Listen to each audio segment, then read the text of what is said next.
Gas খরচ না করে সামান্য কিছু উপকরণ দিয়ে এই আইসক্রিমগুলো কিভাবে বানাবেন সেটাই আজ আমি আপনাদের সঙ্গে শেয়ার করব। এই আইসক্রিমগুলো যেমন টেস্টি তেমন হেলদি। বাচ্চারা আইসক্রিম খাওয়ার জন্য বায়না করলে দোকান থেকে না কিনে বাড়িতেই এইভাবে বানিয়ে দিতে পারেন। নমস্কার, আমি তাপসী আর আপনারা দেখছেন তাপসীদির হেসেল। চলুন আজকের আইসক্রিমের রেসিপিটি স্টার্ট করা যাক। আজকের আইসক্রিমগুলো বানানোর জন্য এখানে নিয়েছি দুটো পাকা কলা। কলা দিয়ে আইসক্রিম বানালে যেমন টেস্টি হয় তেমন হেলদিও হয়, আর আইসক্রিম বানাতে সময় খুব কম লাগে। দোকান থেকে কেনা আইসক্রিমগুলো বাচ্চাদের জন্য খুবই আনহেলদি হয়। তার বদলে বাড়িতে যদি এইভাবে আইসক্রিম বানিয়ে দেওয়া যায় সেটা বাচ্চাদের জন্য খুবই হেলদি হয়। প্রথমে কলার খোসাগুলো ছাড়িয়ে নিয়েছি। এখন কলাগুলো ছোট ছোট টুকরো করে কেটে নিচ্ছি।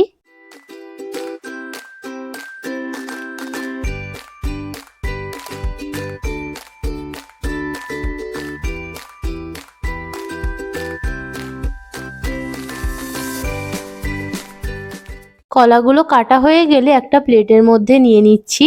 এবারে এটা প্লেট ধরে ফ্রিজের মধ্যে রেখে দেব 15-20 মিনিটের জন্য। প্রায় 20 মিনিট পর ফ্রিজ থেকে এটা বার করে নিয়েছি। এবারে আইসক্রিমগুলো বানিয়ে নেব। এখানে নিয়েছি একটা মিক্সার জার। জারের মধ্যে কেটে রাখা কলাগুলো দিয়ে দিচ্ছি।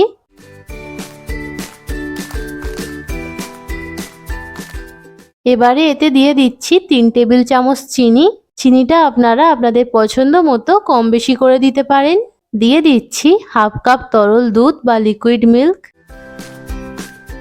এখন দিয়ে দিচ্ছি 3-4 ফোঁটা ভ্যানিলা এসেন্স। আপনাদের কাছে ভ্যানিলা এসেন্স না থাকলে কোনো ব্যাপার না, এলাচ দিয়ে দিতে পারেন। এখন এতে দিয়ে দিচ্ছি ক্যাডবেরি পার্ক। আপনারা অন্য যে কোনো ক্যাডবেরিও দিতে পারেন। এই আইসক্রিমে ক্যাডবেরি দিলে আইসক্রিমের টেস্ট অনেক বেশি বেড়ে যায়। আমি এখানে 2টো ক্যাডবেরি পার্ক দিয়ে দিচ্ছি।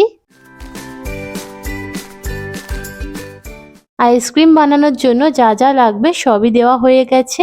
এবারে এটা মিক্সারে কয়েকবার ঘুরিয়ে নেব।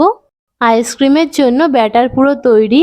আপনারা দেখলেন গ্যাস না জ্বালিয়েই আইসক্রিমের ব্যাটার তৈরি করে নিলাম। আইসক্রিম বসানোর জন্য এখানে নিয়েছি কফি কাপ। এরকম কফি কাপ কম বেশি সবার বাড়িতেই থাকে, তাই আইসক্রিম বসানোর জন্য মোল্ডের প্রয়োজন নেই। কফি কাপগুলোতে খুব সহজে আইসক্রিম বসানো যায়।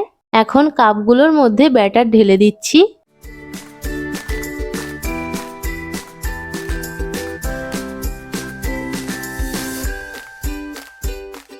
এখন ফয়েল পেপার দিয়ে কাপগুলোর মুখ আটকে দিচ্ছি। আপনাদের কাছে ফয়েল পেপার না থাকলে প্লাস্টিক অথবা পেপার ইউজ করতে পারেন।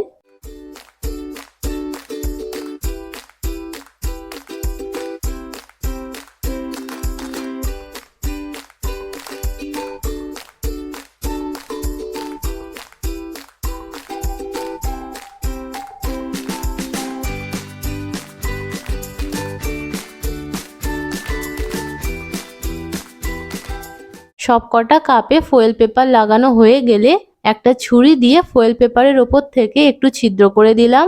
এখন আইসক্রিমের কাঠিগুলো এর মধ্যে দিয়ে দিচ্ছি।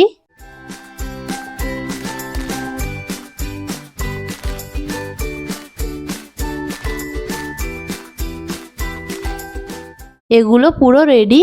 এবারে এটা ফ্রিজের মধ্যে 7-8 ঘন্টার জন্য রেখে দেব। আইসক্রিমগুলো জমতে আমার 8 ঘন্টা সময় লেগেছে। এখানে কারোর সময় একটু কম বা বেশি লাগতে পারে। আইসক্রিমগুলো কেমন জমেছে সেটাই এবারে দেখিয়ে দিচ্ছি।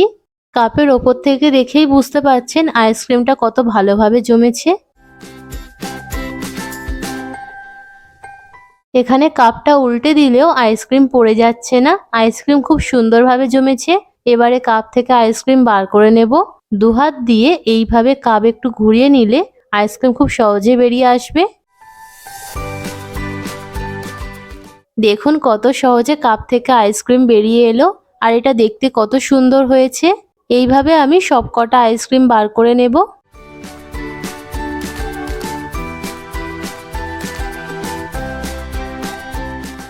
আপনারা দেখলেন গ্যাস জ্বালানোর ঝামেলা ছাড়া, আইসক্রিম মোল্ড ছাড়া কত সুন্দরভাবে আইসক্রিমগুলো বানিয়ে নিলাম। এই আইসক্রিমগুলো বানাতে সময় খুব কম লাগে আর খুব বেশি কিছুর প্রয়োজন পড়ে না। অল্প কিছু উপকরণ দিয়েই আইসক্রিমগুলো খুব সহজে বানিয়ে নেওয়া যায়। এখন যেহেতু গরমকাল পড়ে গিয়েছে, ছোট বড় সবাই আইসক্রিম খেতে পছন্দ করে, তাই দোকান থেকে না কিনে বাড়িতে এইভাবে আইসক্রিম বানিয়ে দিতে পারেন। যেহেতু আইসক্রিমের ব্যাটার বেশি ছিল, তাই আমি আরো কিছু আইসক্রিম বানিয়ে নিয়েছিলাম। যারা আমার ভিডিওটি ইউটিউব থেকে দেখছেন তারা প্লিজ চ্যানেলটি সাবস্ক্রাইব করে দেবেন। আর যারা ফেসবুক থেকে দেখছেন তারা পেজটি ফলো করে দেবেন। ভিডিওতে একটা লাইক করে দেবেন। আর কমেন্ট করে জানাবেন আজকের আইসক্রিমের রেসিপি আপনাদের কেমন লাগলো। সবাই ভালো থাকবেন। দেখা হচ্ছে পরের ভিডিওতে।